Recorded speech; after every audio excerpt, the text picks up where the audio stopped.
Hello, beloved listeners, and welcome to Snake People at the Movies, film criticism by people who actually like film. Join us as we dive into movies we love, movies we respect, and movies we wish we could unsee.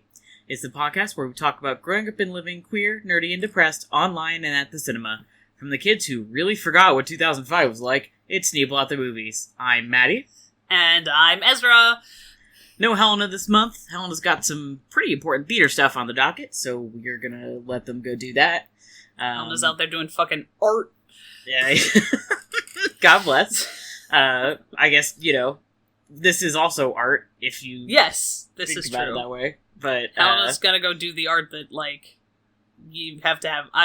this metaphor is about to get away from me. yeah, I don't know. I'm very happy for them, and it whips. But it's a two-hander today. That's right. This month is just the two of us. But I am really excited because we're trying out a new episode format, and I think it's going to be really fun. But before we get into that, we could talk about what we've seen. I did a couple of, double and triple features, so I've seen a decent amount, but it was all kind of in a row, which is interesting. I appreciate your dedication to just sitting down and watching a fuckload of movies at once. I, never do that, and I wish, I feel like something always comes up and then it's 8:45 p.m. and I'm trying to pick a movie and I'm always like, I could watch this, and then I remember that I don't need to go to bed at midnight on a work night. No. And to be fair, these are things that I did. In this case, it's things I did with other people. I also have the freedom to, put a movie on in the background while I work, so that lets me, get in double features because I'm, at home on my computer. Yeah. So, But I watched the original I Know What You Did Last Summer. I say that, I think there's a remake of that, but I'm not sure. The 1997 I Know What You Did Last Summer. I watched House, which is the Japanese horror film from 1997. I watched Videodrome, and I watched Sorcerer, also from 1977. That was a triple feature. Wow, what a range of things. Damn, alright. I'm looking up House. I don't know anything about that movie. It's a haunted house movie. It's really weird. It's really weird, really fun. It's got a cult classic kind of vibe to it. It's pretty gory, but in a way that's just bizarre and fun. I had a great time. Ben and I have been trying to watch that one for a while, and we finally got around to seeing it. It's on HBO Max, actually, which was exciting.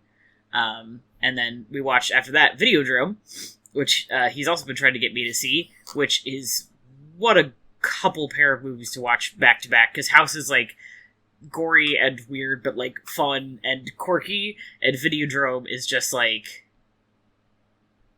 I liked it. It's really good. There's a lot going on. It's kind of, it's much more, intense as a film, so you go for something that's, fun and goofy to something that's, kind of a lot to process, and it was just and then after that we watched Sorcerer, which is based on a French book, I think. Another one that's really good. It takes unlike the movies we're talking about today, it takes 40 minutes to get to the plot of the movie. A lot of it is just build up, but it's interesting and cool. And it has, hold on. Now I'm reading the Wikipedia plot summary of Videodrome, and I'm wild. I don't Yeah. Yup. I'm fascinated, but I'm also can I handle this? Maybe not. Yeah. Rip, unfortunately. Yeah. Sorcerer has Roy Scheider in it. He's the only, known name in that movie. It is fascinating. I really liked it. Would watch again. And then, in my other double feature, two much stupider movies, I watched Constantine 2005 and Snakes on a Plane. I think I've talked about it on the show. I love Constantine. As someone who's a comics Constantine fan, it's nothing like the comics, but I think it's really fun, and I like that movie. And I love Keanu Reeves, and Snakes on a Plane is crazy. I think was very misadvertised when it came out. I think a lot of people probably went into that movie thinking it was kind of like a summer action blockbuster. It's not. It's more like a horror comedy, but it is definitely closer to the horror lines. It's really gory. Wild. It's graphic, it's wild. I had a great time. Would watch again, but like I was watching it with Leia and we were both sitting there like, this is why nobody liked this movie. Anyway. And then today I rewatched Assault on Precinct 13, watched Assault on Precinct 13, the remake, the 2005 one, because that's what we're talking about today. Yep. I also finished season 4 of Supernatural. I'm almost done with my remake because I'm like going to season 5, and then I'll watch like some random stuff after that, but I'm not finishing like any more. This is making me want to rewatch like especially season 4 and 5 of Supernatural, and I'm so bad about it. I'm doing this for you. I you know. Don't have to. And yet, yeah, the drive to be Sam following Frodo into the fucking boat is real strong right now. Yeah, it's me. Like, I'm going into this alone. Yeah, I'm going to super hell alone. Yeah, you are Mr. Frodo, and I'm coming with you. Yeah. Season 4 has some really, really, like, I know we all talk about Supernatural and it's garbage. I don't think I would ever recommend it actually as a show to watch. There are a couple of really like good episodes of TV in there. It was not all bad, and it was not all a joke. It's just that the percentage of it that was bad and a joke became increased exponentially later on. I would say specifically, I'm one of those, like, after season 5, there's no point to watching the show kind of people. Yeah. Because that was, like, the original was supposed to be only the 5 seasons. And it's like, oh boy, you really get into the weeds later on.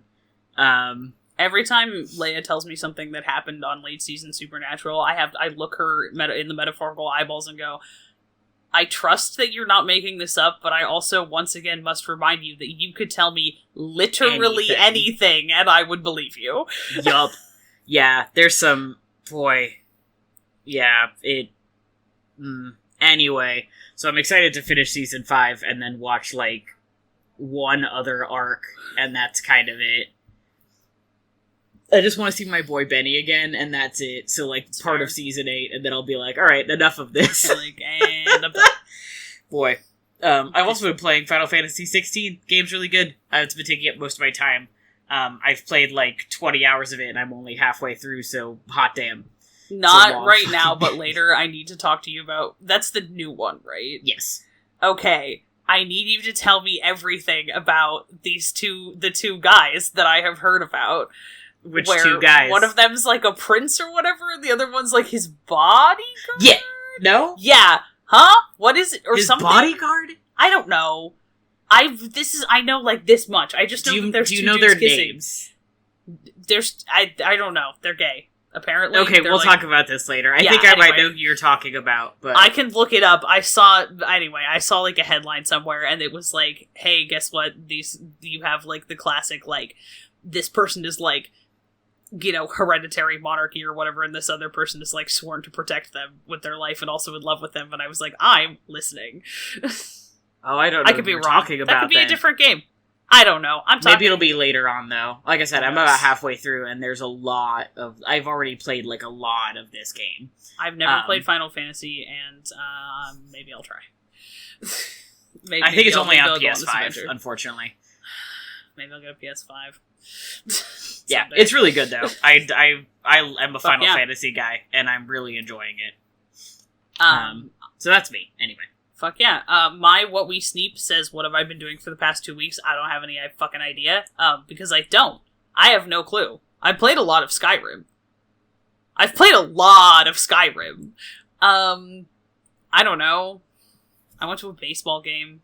That was fun, except for the part where I was trying to count how many times I sneezed in line for hot dogs and lost count after like 25.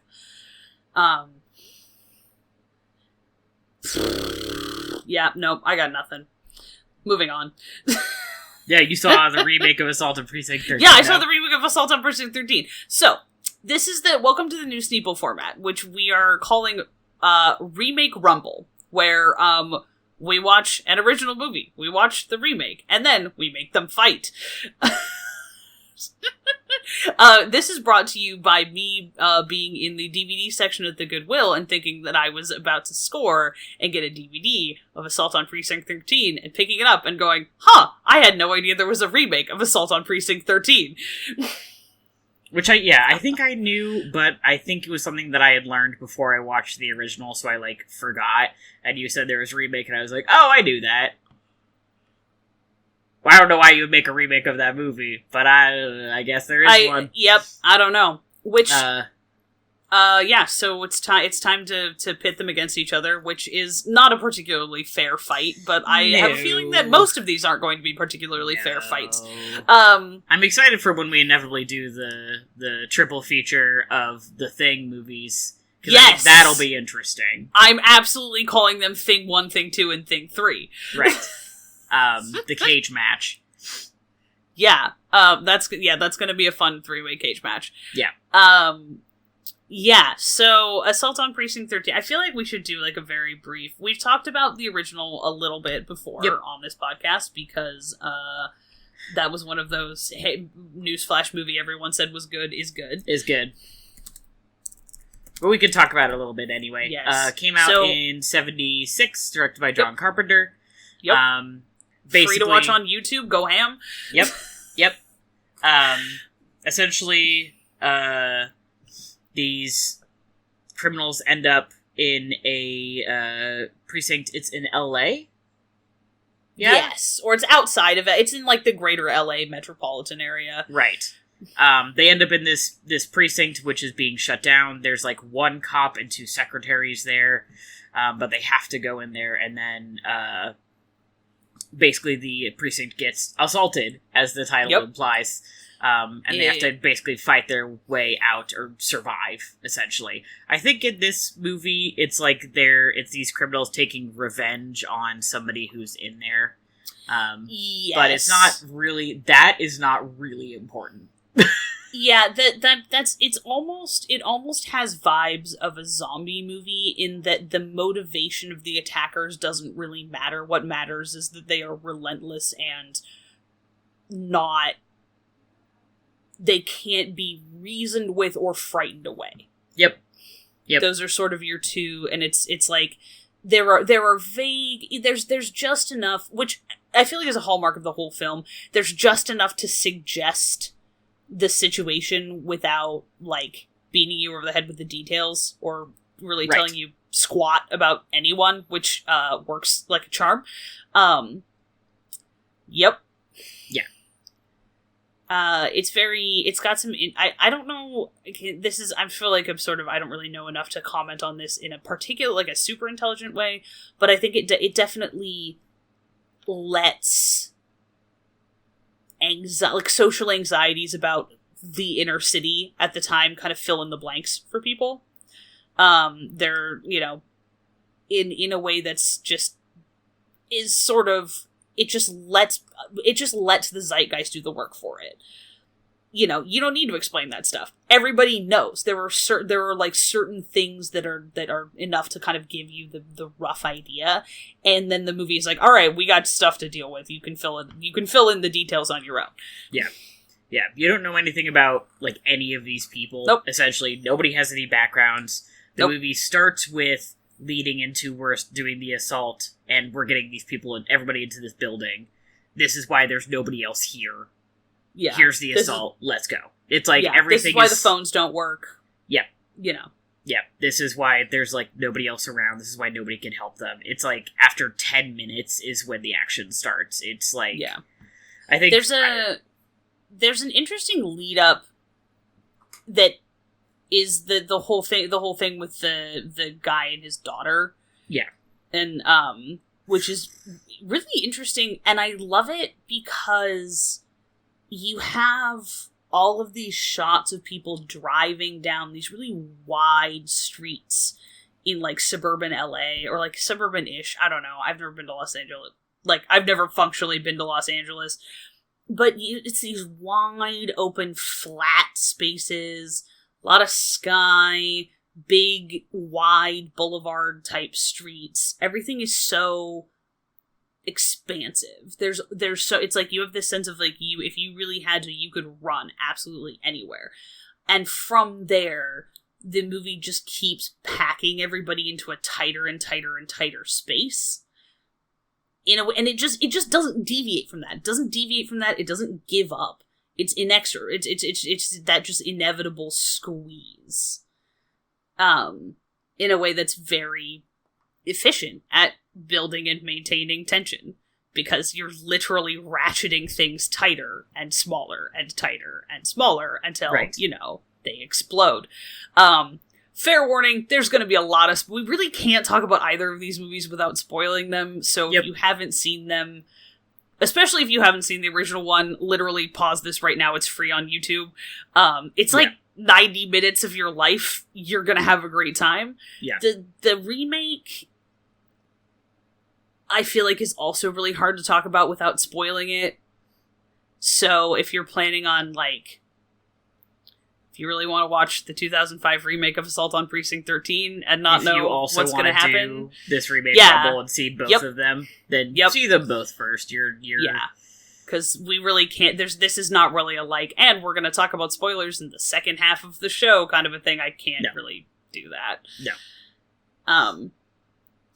And then you have a movie that was made for a shoestring budget, and you can tell, not in a bad way, but you can tell. But it's very, I think that its hallmark is economy. Economy of space, economy of words, economy of runtime. It's doing the most with the minimum. And the remake, I feel like, definitely has stuff going for it, but just bulks it up in a way that ultimately doesn't really add anything, because the original wasn't missing anything. Yeah. You know, it inflates it back up and adds all of this other stuff in, and I'm like, some of which is done very well and is still not necessary. Yeah. It's one of those things where I feel like this happens with remakes sometimes, but especially in this remake, the idea was that, like, we're gonna fix everything that was wrong with the original and kind of build it out, but the issue is that, like, the things that they're thinking that are wrong with the original, there's nothing really missing there. You know, there's not any background to any of these characters because that's not needed. There's no point to that in this movie. You know, as I was talking about with Sorcerer, like, it takes, like, 40 to 50 minutes to build into that movie, but that's because I think, like, that adds something to that movie. In this case, it doesn't add anything to give backgrounds to these characters. Also, I looked at the budget for this movie. It's $100,000, which, like, is nothing. That's, like, nothing. $100,000? I don't even care if that's 70s movie. That's money. That's nothing! That's nothing. And this movie's great. So, yeah, so it's 90 minutes of, like, it's like original Doctor Who budget money. Yeah, no kidding. Well, I mean, they would have killed someone for $100,000, but, you know, still, comparatively. Yeah. It's really tight. Everything about this movie is, like, there's not a wasted minute. There's not a wasted, like, shot. And then, well, there's also, there's not, none of the performers in it are particularly, like, famous. No. Everybody's... There's no names, there's no, like, recognizable faces, which means that, like, you don't... On the one hand, you don't have anybody's, like, star persona to draw off of in fleshing out these characters, but, again, you don't need it, because they're all really good. And they all take characters that are very, very, I would imagine, very spare on the page, and make them very distinctive. Yeah. And also, just whoever screen tested these people must have been, like, felt like they won the fucking lottery. The main three in that movie are just, like, the sparks are just, you're like, just the chemistry there is unreal. Yeah, no kidding. Even, like, they don't, I feel like you have one of the main characters, again, like, one of the main characters' whole thing is he doesn't talk very much. Mm-hmm. Which is just kind of, once again, it feels very, like, partly because he's, like, he doesn't need to, but just also because, like, of course he doesn't. It's that kind of movie. Yeah, exactly. Like, how are we going to tighten things up? We're going to have one guy who doesn't talk very much. Yep.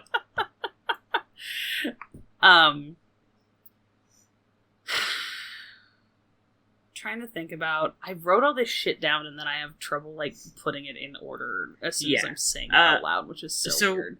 So we were talking about, like, the original is very tight.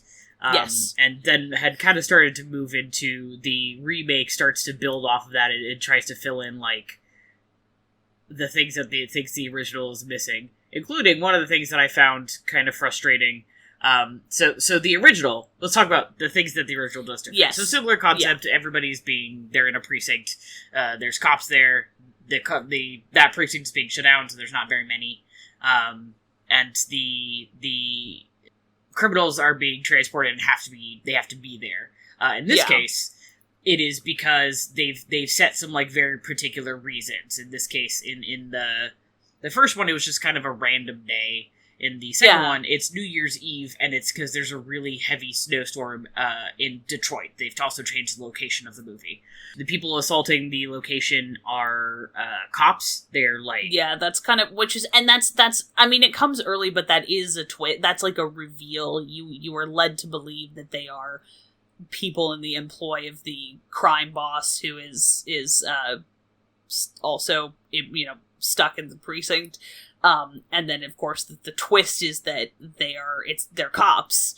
They're bad cops, of course, which, as we all know, all cops are bad. But these are in 2000, they're very 2005, like, capital BC bad cops. Yeah.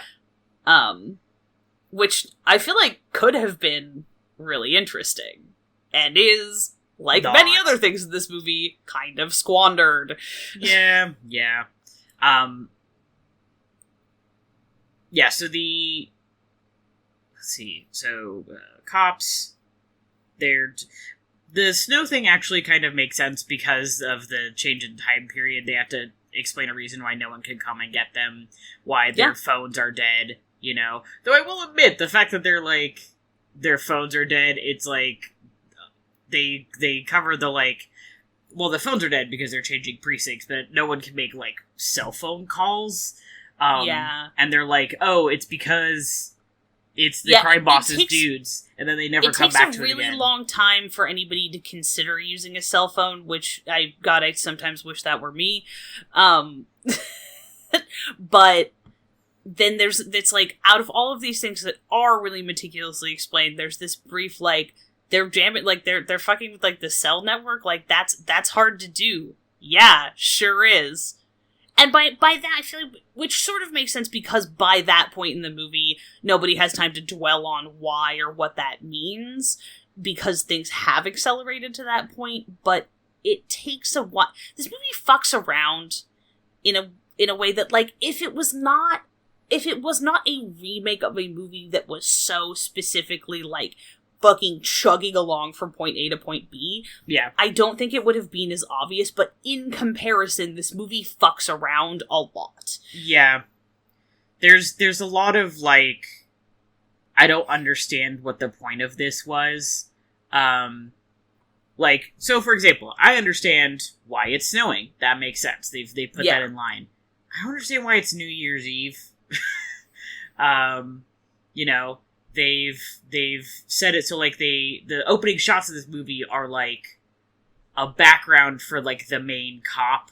You get to see, like, an incident 8 months before the beginning of the initial, like, day the movie happens, where he, like, gets shot in the knee and, like, the people on his team die. You, like, set up this sad background for this guy. It's like, what does this have to do? And does it, like, end up being relevant? No. Really?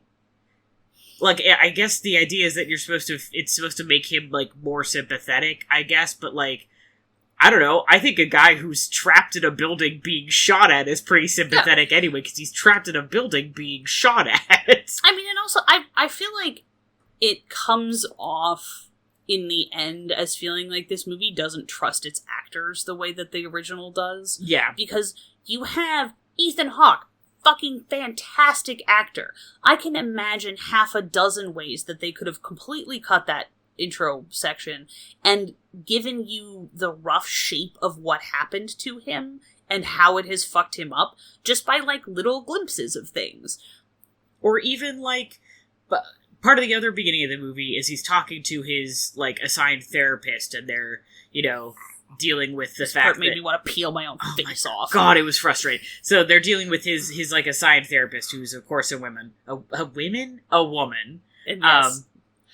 And, like, you could have used that point to discuss, like, you know, you're afraid of making the thing. You're afraid of making decisions, because that decisions you made got your team killed.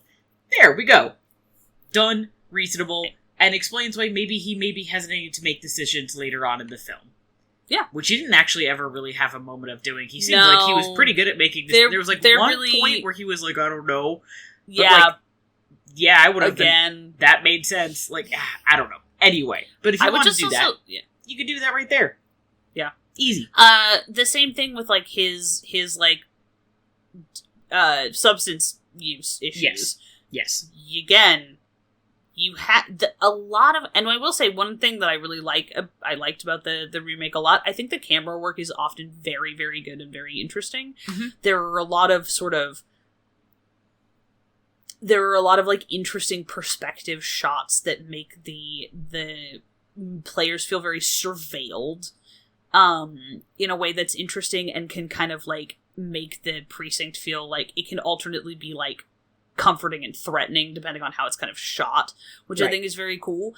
It would have been you really could have just gotten little glimpses of him with pills and like either taking them or struggling not to take them. Like, I'm quite confident that Ethan Hawke can give the impression that he needs to give without all of that stuff. I mean, they sort of let Lawrence Fishburne do it in that he gets a lot more moments to sort of just, like, command the room by staring at people, because he's, like, the fucking Hollywood king of that. Nobody stares at people like Lawrence Fishburne does.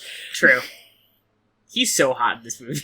He's so fucking hot in this movie. It should be noted that he and Ethan Hawke are both... Ethan Hawke's a little on the scrawny side because it's 2005 and he, like, has not aged into his full Ethan Hawke-ness yet. No.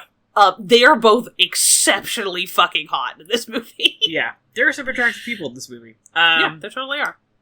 Like, Lawrence Fishburne gets a lot more of an opportunity to, like, do his own thing, because you don't see, he's the criminal lead, we'll say, like, lead, cop lead. The other movie has that too. Notably, an interesting inversion in that, so in the original, your sort of core three characters, you have a black cop, a white death row prisoner, and a white police secretary. And in this one, you have a white cop and a black crime boss. And I think I sort of understand the shape of why, like, maybe a possible reason why that was done. I don't think it was a good reason. I also think it just sort of, you're like, unless you were really diehard about having those two characters play those specific roles, or you were just really determined not to have this be a beat-for-beat remake of the original, which, I don't know, man. I think I kind of totally could have gone for Ethan Hawke's main line being, does anybody have a cigarette? Because I think he would have been really good at that exact vibe. And also, they drop the thing where his name is Napoleon, and then no one ever asks him about it. This is like the closest thing the original has to a recurring joke, is people asking the guy who's on death row for, like, some, just, like, snapping and murdering people in some dramatic fashion, like, how do you get the name Napoleon? And him just, like, not telling people, and they're like, oh, his name for sure is Napoleon, and then it's just never addressed again. And I'm like, guys, come back. I would have loved to see Ethan Hawke play. I think they would have really killed it in, like, Ethan Hawke playing, even specifically, like, this crime boss lord versus... Yes! If they wanted to do it that way, and then Lawrence Fishburne playing this, like, down on his beat, like, struggling with addiction cop. I think they both could have, like, nailed those roles. Absolutely. And it just makes... it just is weird. It leaves a bad taste. It does. It leaves a bad taste. And I gotta say the other thing that, like, notably, I feel like I keep watching movies made in the 70s and being like, aspects of this feel a lot more socially progressive than movies made in, like 2009 or whatever. The reason we made a joke at the beginning about having forgotten what 2005 is like is because there was a really distinct cultural backlash in the 2000s, which, for extremely noteworthy and obvious reasons. Anyway, shout out if you're listening to this podcast and you're old enough to remember 9/11. Yeah. I've seen a lot of 2005, 2006 movies recently. Also, that is funny. That was like, wow. Yeah, I didn't do it on purpose. It was just one of those things where it happened, and I'm like, man, yeah, there was such a particular taste to that era of film. But it's like, take, like, the like, main female character in the original. Her name is, like, I think it's Lee. It's Leigh. So her thing is, like, she's horny. That's a character trait that she has. She's a flirt. Good for her. She enjoys flirting with people.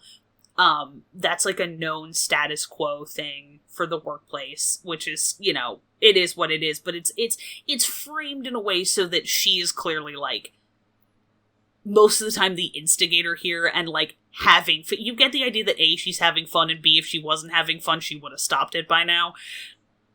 And but as soon as shit really hits the fan, she becomes exactly as useful as the male characters. There's no, and her like, she doesn't have to get any of these sort of, like, stereotypically, like, female, like, things attached to her. It's just the three of them. They are three deeply unlikely, it's a deeply unlikely combination of people, and, like, she's just the third facet of, this is a deeply unlikely combination of people who inexplicably find that they work very well together, even if they don't necessarily trust each other. Fast forward to the remake, and you're like, okay, well, cool, we have two women. Do they ever talk about anything that's not a dude? Of course they do not. And also, they're not very useful. They're not allowed to be useful. They're not allowed to be useful. That's because you did, like, the thing about Lee is that she's like, they're like, okay, well, we have to give you a gun. She's a very good shot. It is never a waste of a gun to have her be armed. Yeah. Where the psychiatrist is explicitly, she's like, it would be a waste to give me a firearm, which, fine, that does make sense for who she is. But she's also in there being burdened with the whole thing where Ethan Hawke's character is constantly like, oh, you just want to fuck me, and she's like, no, I don't, oh, if I wanted to fuck you, we would have fucked already, blah, blah, blah, fast forward, oh, of course, no, she wants to fuck him, and it's like, I'm going to find you and chew through the load-bearing walls of your house. Yeah. They don't explicitly say that, but it's, it's implied that there's definitely something there, and also, like, every shot of her in the, like, movie, once things start going down, is her, like, totally bugging out, which, once again, makes sense, right? But it didn't, but this is also a movie, you don't have to do that. I feel like you could have one or the other. Yeah. I feel like you should have either have her character trait be that she is, like, she wants very badly to help, and she simply can't, because that's an interesting thing to throw into the mix, someone that you have to, that is, like, trying, and just, they're going to be a liability, and you have to figure out how you're going to deal with that. And then you have the sort of, the character who's a more straightforward redo of Lee from the original film, who, like, is never around. Yeah. It's like it's like they made this movie and they were like, well, but of course we can only have one woman in the movie at a time. Yeah, once the doctor dies, you start to see more of Iris. Yeah, it's like she, like, Iris, like, comes back, and it's like, where have you been? Like, everyone else in this movie got more screen time than you while you were gone, because we could have a maximum of one woman. Yeah. I don't know, it's just weird. And then the thing being that, like, neither... Like, Iris does save herself Yeah. later. Neither of them ever do anything to, like, Help. neither of them ever save any of the men in this No. movie. Which is not true of the original. There are, like, in the original, you're like, oh, if you were missing any one of the three of them, everyone would be dead. Right. In this movie, if they were missing either of the women, people probably would have been fine. Yep, Which, no like, big deal. There is technically one other woman, one of the Squinting. criminals, Yes, but once okay, again, you don't see very much of her either, and she dies pretty early on. She does, and also, like, Or I think maybe halfway through. I feel like the position that she's occupying in that movie is the main thing about her is that she is one of the criminals, not that she is a woman. Yeah. Which I don't know if I'm saying that in a way that makes sense. No, it does. But it's like the like roles that the like relationships that she's having. And also she's never styled in a way that draws attention to her being a woman. No. Yeah. She's really good. I like that actress. I liked that actress. Yeah. She was really good. Yeah. I was more bummed when she got killed than like when anybody else in that movie got killed. Yeah, she was cool. I liked her. She didn't get to do very much. She no. At one point she goes out with the doc to try and hotwire a car so they can get out of there, and there turns out to be someone in the back of the car. She gets popped, and they grab the doctor and try and ask her a question about, like, how many people are in there. And that's when she stops, like, having, like, panic attacks and, like, sticks up for herself, which I was like, well, at least she got a second to do that before she got shot. It's a nice moment, and then she immediately gets shot in the head for it. Yeah. A lot of people get shot in the head in this movie. They focus on they get headshotted, and then there's a lot of, like, long shots of looking at the people who got headshotted. I feel like I was playing, like, Call of Duty or some shit. And it's also, like, it's... The point of that kind of thing, where you do a headshot and then you focus on that, is for the dramatic effect and, like, the feeling of, like... Not misery is not the word I want, but, like, you know, somebody just got shot in the head. That's sad. Yeah, but when you do it over and over and over, it loses the effect. It loses its punchiness. It was one of those things where I was like, another headshot. We're gonna do this shot again. We're gonna focus on this shot for like 30 seconds. Nice. Alright, cool. This movie, the remake is only 20 minutes longer than the original. If you had asked me that before I looked it up, I would have told you it was like 45 minutes longer than the original. It feels longer. It feels a lot longer. And my theory about why is, like, one, because there's just... It doesn't... The original is a very steady progression of cause and effect, cause and effect, cause and effect. This happened, therefore we have to do this. This happened, therefore we have to do this. There's a lot more sort of running around in the remake that I was sort of... And the thing about it, like, I feel like I sound like I'm being really critical of it. I was engaged. Like, I was having a good time. I was like, okay. You know, once I got over the, like, trying to map it out as a remake, I was like, okay, yeah, no, like, I'm on board. This is chugging along. But in retrospect, it's like, I feel like I could draw a flowchart of the original, and I don't feel like that with the remake, and I don't really know... It just, I think it just loses something. It's not like it adds things at the cost of other things. It's just not as good. Because if it's a thriller, it's like the main thing that you want to do with a thriller is create and sustain tension. Yeah. And this movie has a lot more... I almost said catch and release, which is not not the phrase that I'm thinking of. Not quite. It has a lot more, like, tightening and slackening and tightening and slackening. And that can be, like, it's, instead of having it be, like, lulls in the action, it feels like the tension level goes down. Yeah. As opposed to going up and plateauing and going up and plateauing. Yeah. You have these things that ultimately kind of end up feeling like digressions. from the point, which is we are under siege. And I feel like if they felt like interruptions, it would be interesting because these are characters are trying really hard to focus on this one thing and they keep getting interrupted by internal factors. That interests me. Having them sort of just choose to go care about other shit for a minute, I'm just like, there's like a bajillion cops out there in fucking like military gear. Like, I don't know. I also think that it's a gigantic mistake to have them like run out into the woods at the end. First of all, where are they? Where did those woods come from? Like, literally, this is a stupid question and I hate being that guy, but where did those woods come from? I never got the impression that they were close enough to, like, woods. But yeah, they went through that like, sewer tunnel, but still, it's like, they're in the city. Yeah, and, like... It's still a little odd. It feels like a scene from a different movie. It really, really, really feels like a scene from a different movie. And I feel like they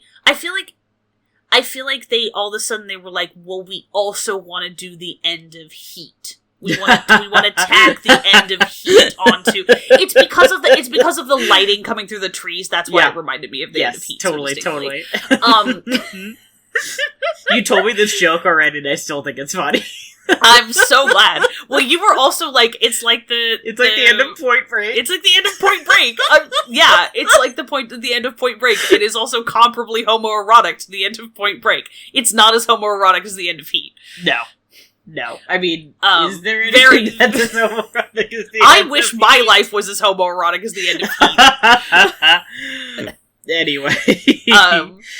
It feels like a movie, like, as specifically I'm thinking of a movie that feels like that forest scene. I can't think of what it is, but there's like a specific movie that feels like I'm running through woods and there's people in, like, that have the, black light goggles or whatever.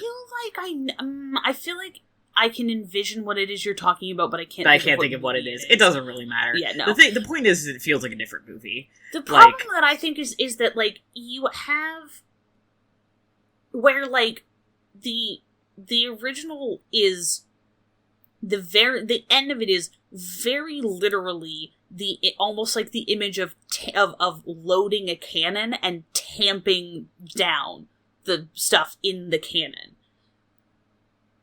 They're getting physically pushed into a smaller and smaller space until it explodes. Yeah.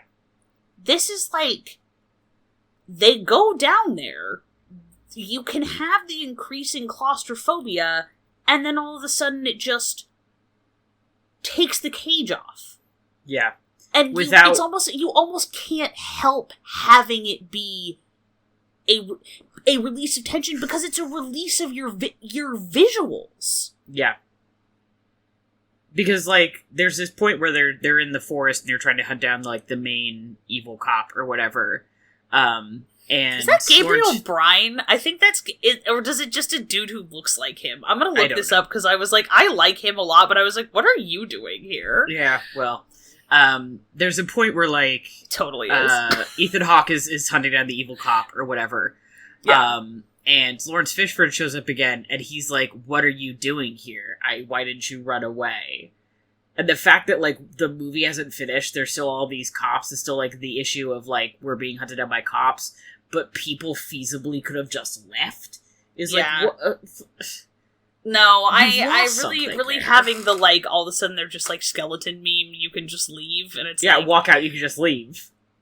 I don't know. It's that cops that if you're quick. So yeah, that was like the point at which I was like this movie like had me. You know, I was like on board, and then I was like, what are you doing? And like, look, I'm not a film director. I'm not like an expert or anything. I've watched a lot of movies, and I like action thrillers, like notably, and I like 70s paranoia thrillers. This is kind of my wheelhouse, actually.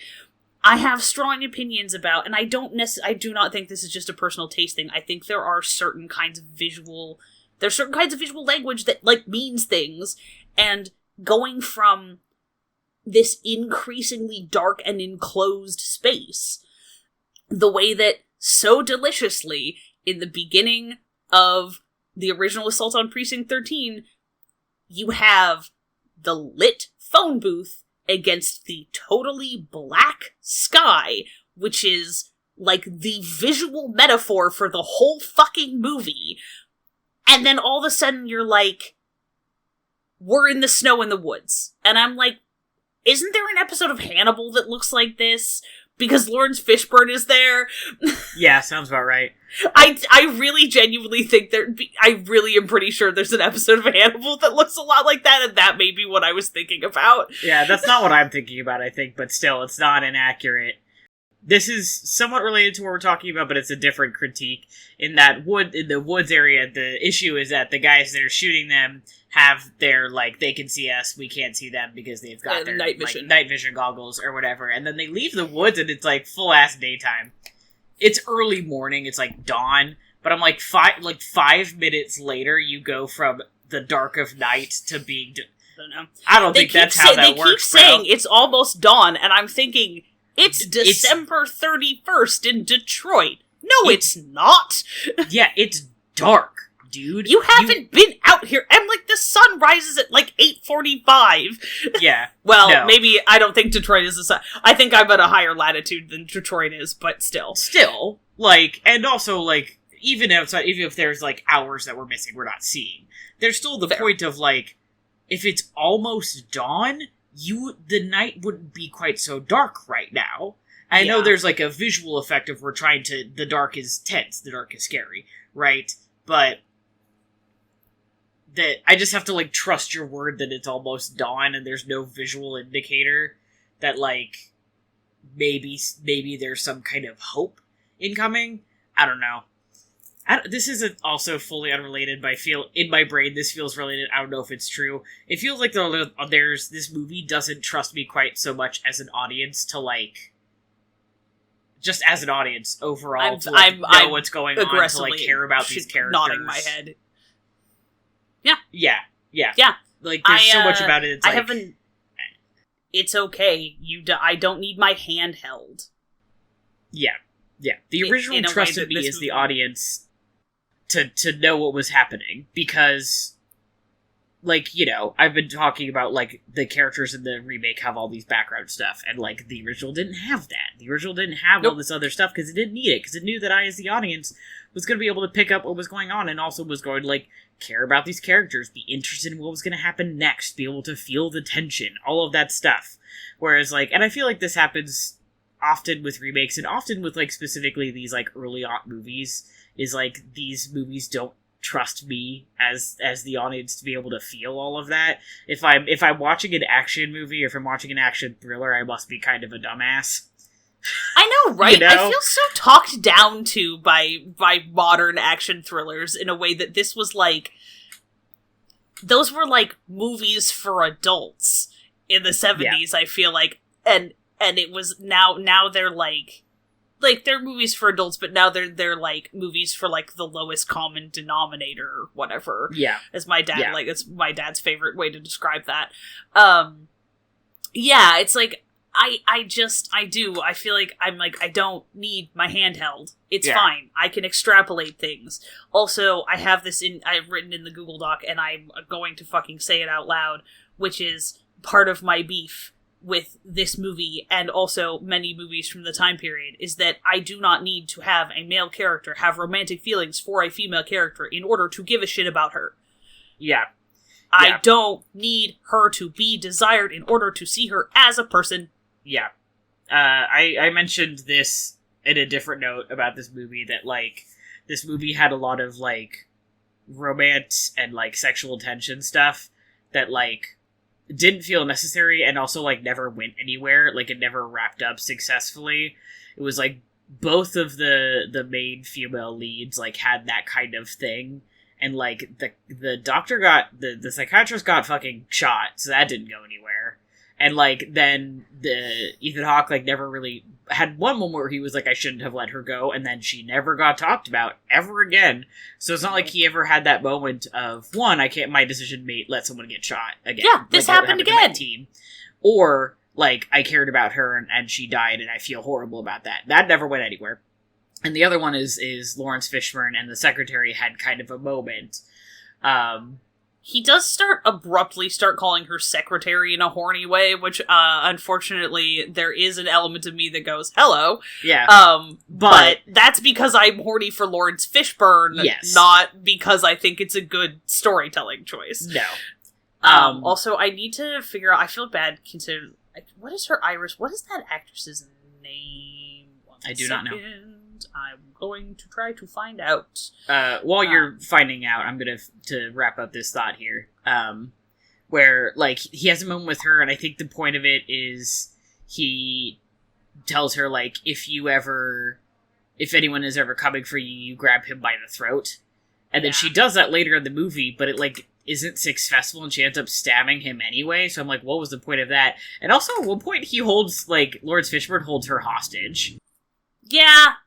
So that goes from, like, kind of them having kind of a thing to, like, him putting her directly in danger, and it was just, like, none of this ever went anywhere. What was the point of any of that? Repeatedly is like, remember, like, I'm not gonna change, remember, like, I'm fundamentally out here for myself. And it's like, okay, again, I don't need you to tell me that. I also think it's interesting, that's a very different character than the criminal in the original. Yes. Because, like, he's not a crime boss. He's just a guy.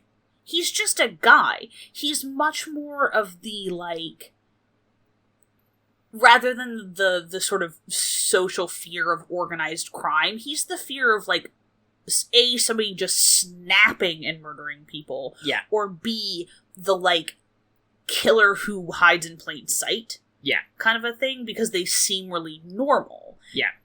And but even if he gets away, what the fuck is he gonna do? Yeah. Hide? You know, it's not like he doesn't really have anything to run to. Yeah. In a way that Lawrence Fishburne's character explicitly has something to run to if he can get away. Yeah. And I think it just alters sort of the balance of his motivations. Yeah. In a way that, again, it ends up tipping things away from the from the center. It just, instead of having everything sort of lead toward the gravity point of the three of us need each other, there are just all of these kind of off-ramps for feelings, off-ramps for tension. There's just all of these off-ramps. The original, there's no off-ramps. Once they get into that police station, there is no stop the ride, I want to get off. Yep. In a way that I just feel like is kind of... I wish I could find, like, an interview with this director about, like, what were you trying to do? I'm just so curious. Yeah, what was the... And I wonder how much of it was him and how much of it was, like, production input or screenwriter input, true. You know? Like, what was the team doing there? He's a French... Jean-Francois Richet? Yeah. He's a French... Looks like... not horror, like kind of mostly action director. Appreciate this Wikipedia page which calls this a loose remake of John Carpenter's 1976 film with the same name, which I think is accurate. Fair. Both loose as it looks like he does crime movies mostly. Well, no, that's a comedy drama. He does French movies mostly. No, that's an action crime thriller. Diego Luna's in this? Fascinating. It's an English-language French action crime thriller called Bloodfather, which I have never in my life heard title. Of. This is called The Emperor of I'm like, I don't necessarily know that I want to... This dude made a movie called Plane. Oh my god, it's the guy who fucking directed the Gerard Butler... One of the many one-word titled Gerard Butler movies. This one, Plane. Fascinating. Oh, well, is this the new one? Yeah, the one from, like, now, that's called Play. Yeah, the one that I saw the trailer for when I was like, this movie looks like garbage. I hate so many things right now. Wow, I am learning all kinds of things right now. I retroactively like this movie less. Yeah. Yeah. I'm sorry, that's not even fun schlock. And we on this podcast are, like, absolutely diehard defenders of schlock. Yeah, this is bad schlock! This is one of those movies that I was like, I think there's some interesting things about it. There's a lot of, like, cool visuals. Yeah. There are a lot of cool visuals. If I had to watch one of these movies again, obviously I would, in terms of, like, the bit of this episode is, like, who's gonna win, the original. Obviously I'm picking the original, but, like, if it was New Year's Eve specifically and I just wanted to, like, watch a holiday specific movie and, like, get toasted and, like, hang out with my friends and, like, watch something that was, like, fun and actiony, I would watch this movie again. Yeah, sure. This is the kind of movie you could talk during. Yeah. It's not bad. I think that we're making it sound like it's bad. No, I don't think it's just bad in comparison to a really good original film. Yeah, I don't think it's like it's not. If I had not seen the original first, I would have hated this one less. But I would have hated it a lot less, but I didn't. So, I don't know, I guess the advice here is if you want to watch both these movies, watch the remake first. Watch the remake first.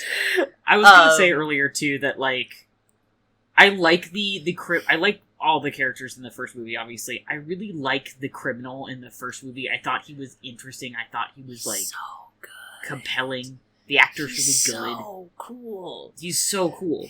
And I don't think I would like the criminal character in this movie if he wasn't played by Lawrence Fishburne. No, you know what? That's true. That's the difference, is I like the character in the first one, and the second one, I like Lawrence Fishburne.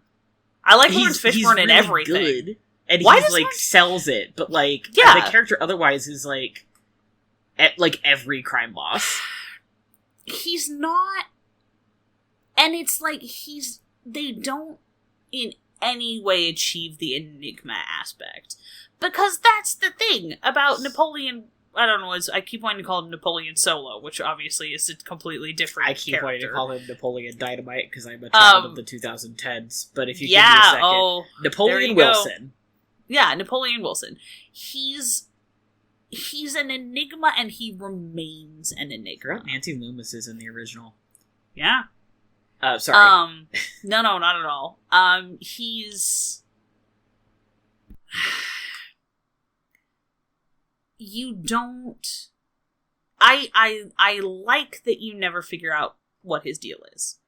In a way that I don't need that extrapolated for me. This is sort of situation where, like, there are times when things get left hanging and that I want, like, literal or metaphorical fanfiction about. This is not one of them. This is the opposite. I am like, I like that remains an enigma. Because it keeps you thinking about the movie after it ends. This movie, I'm like, if I hadn't watched it with the intent of doing a podcast episode on it, I do not think I would be thinking about it very much after it ended. Because, I don't know. I also wish that it had, like, gone harder on the, like, internal politics of cops stuff, because there are hints there. There are hints of an interesting discussion of who the cops work for, you know, of sort of the whole thin blue line thing. You know, there are, and there's a little bit into that. People do interact with Ethan Hawke's character a little bit on that front, but by the end it's so just like, oh, never mind, like, he's the only real cop here. Yeah. Like, you know, and it's like, the whole point of this is that they are all real cops. They are all real cops. That's why they have access to all of these resources. They bring in a helicopter at the end because they are cops. Yeah, they have sniper rifles and body armor. They have SWAT stuff. Yeah, they have SWAT big shit. fucking shields. Like, you know, they have night vision goggles. They are militarized police in a way that the original just predates the militarization of American policing. And I don't know that anybody could have, I don't know that most people would have ever imagined that it was going to get there. Yeah, I know, which at the time, which is a whole bastard. Kettle of fish. Yeah, it is so weird. It is so weird to watch 70s movies about cops, and then think about cops. And then days. think about cops now. I know. It's just wacko. I just want to barf. Anyway. Yeah, that's true. And in conclusion, there is an obvious winner here, but the real winner is our pitch for a movie in which Lawrence Fishburne and Ethan Hawke have an enemies to lovers arc. Yep. We're right. You're welcome, Hollywood. Their, like, chemistry, it's because, I mean, they're both great actors, right? They're both such good actors. And they play off each other really well, so their chemistry of, like, two sides of the same coin, like, we have to work together and we don't want to. They have multiple moments where they say, like, we're gonna put our thing to the side. Yeah. Which, like, okay, Gaylord. Sorry. Like, fellas, is it gay to have a thing with another man? Yeah. Is, like, more compelling than, like, the romance bits that they had with other people. Which is a recurring problem. Which is, like, works for me. Because these women are... Also, yeah, which is a failure of the writing. Yes. For both the relationship and the women characters in this movie. Yeah. Also, you know what we haven't talked about it at all? There's a whole ass John Leguizamo performance in this movie. Oh my god, like, you're right, I forgot. It is fucking capital H happening. And I'm gonna be honest with you, it adds absolutely goddamn nothing. Yeah, the other criminals... I feel bad about it because, like, he's good and he's having a good time, and you could have done and I love the that same effect with, like, 10% of that. Yeah, the other... Now, to be fair, the other criminals in the other movie just, like, don't last very long. That is true. And they don't last very long in this movie, either. So it doesn't really matter. But yeah. No.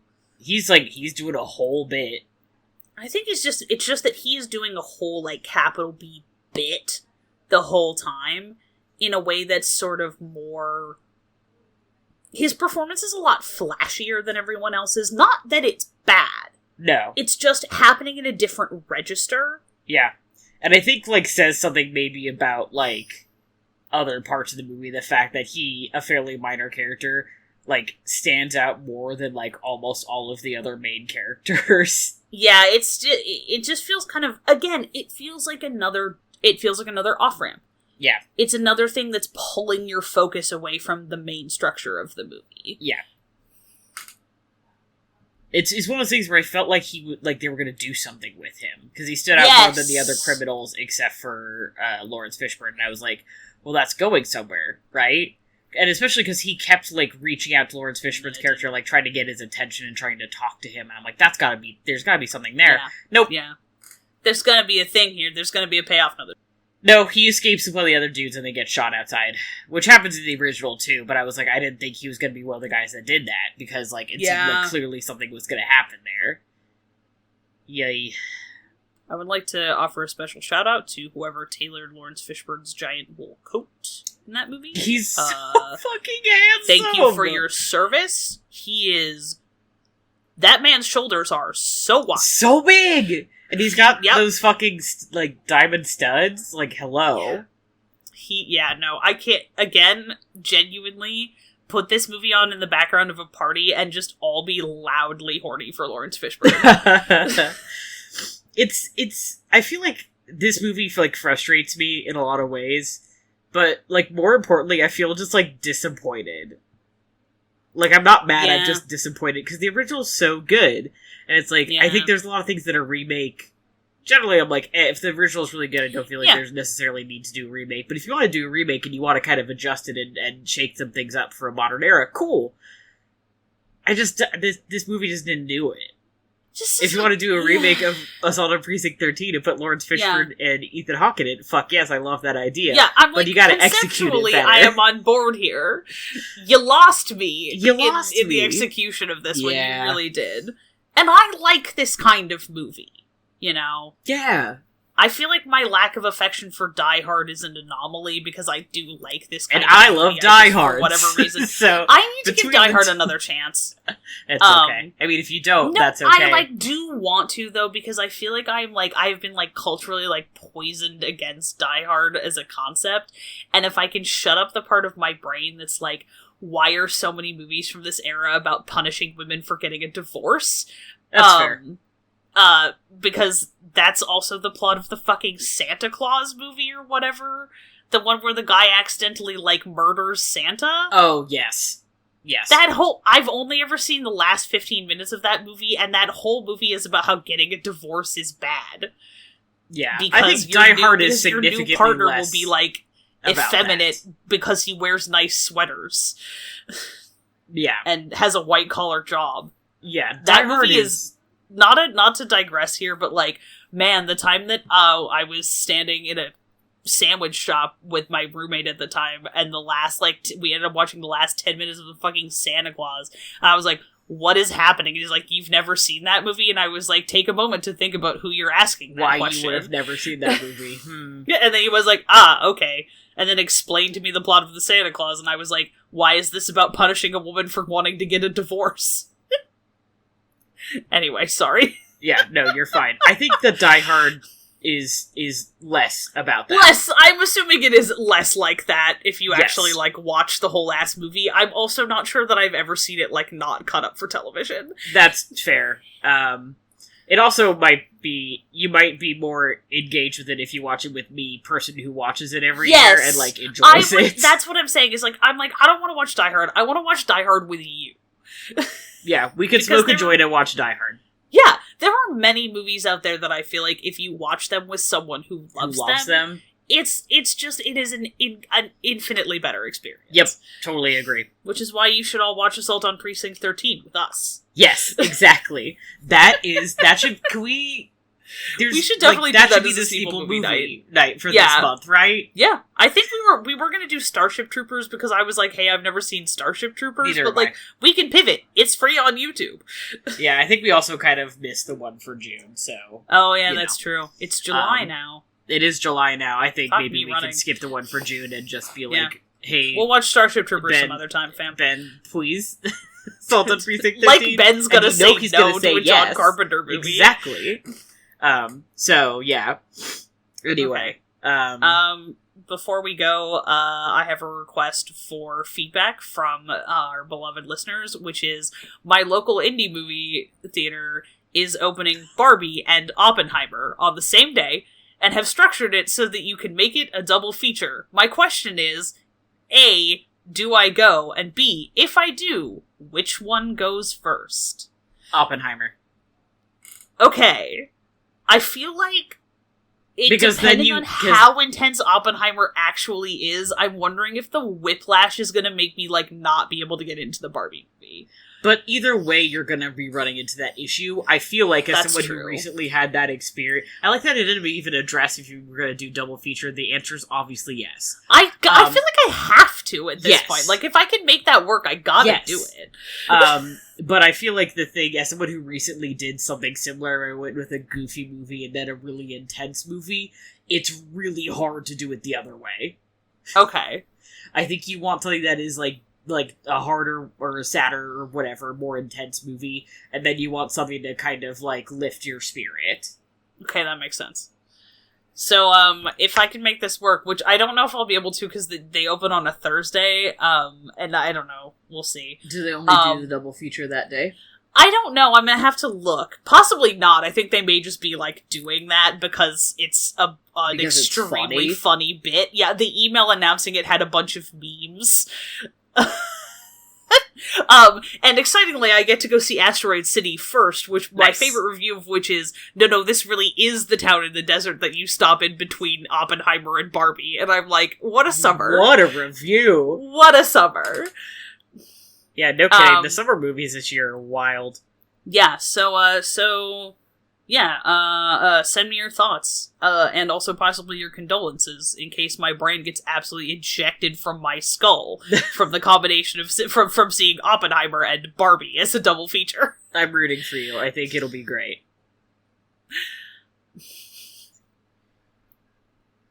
Do I have any other thoughts? Any other, like, final bits and bops?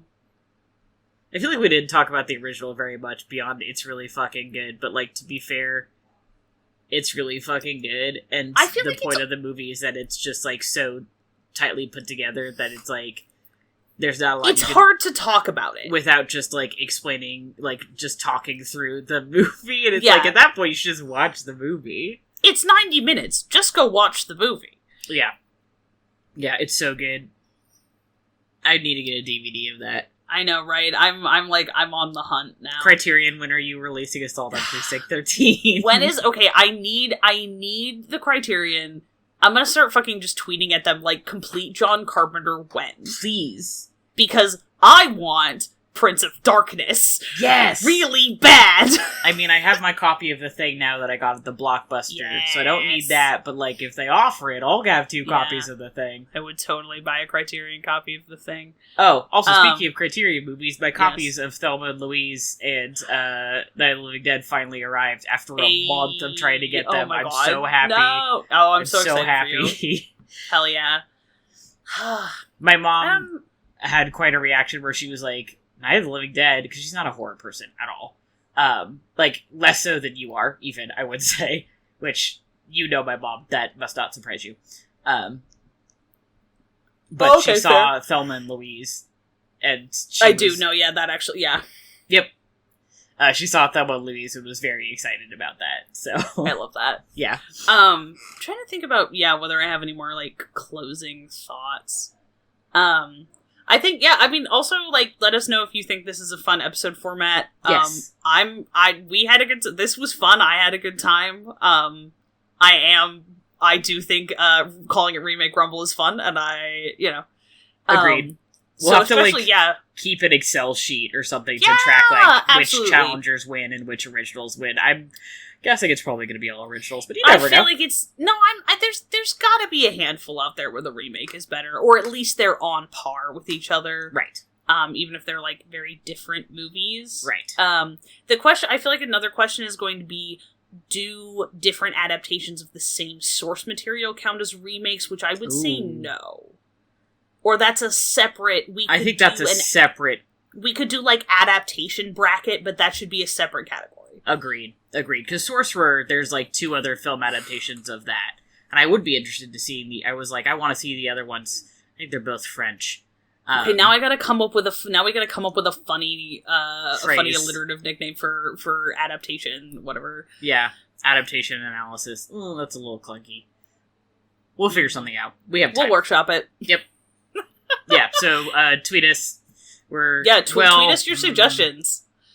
Twitter is dying. Maybe we should get something else, too. Email us. We have a Twitter for now, and we have an email.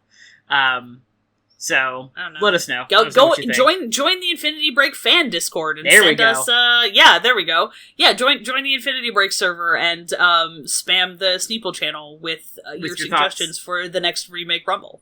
Please. Yes, absolutely. I think with that, thanks for hanging out with us here on Sneeple at the Movies from the Infinity Break Network.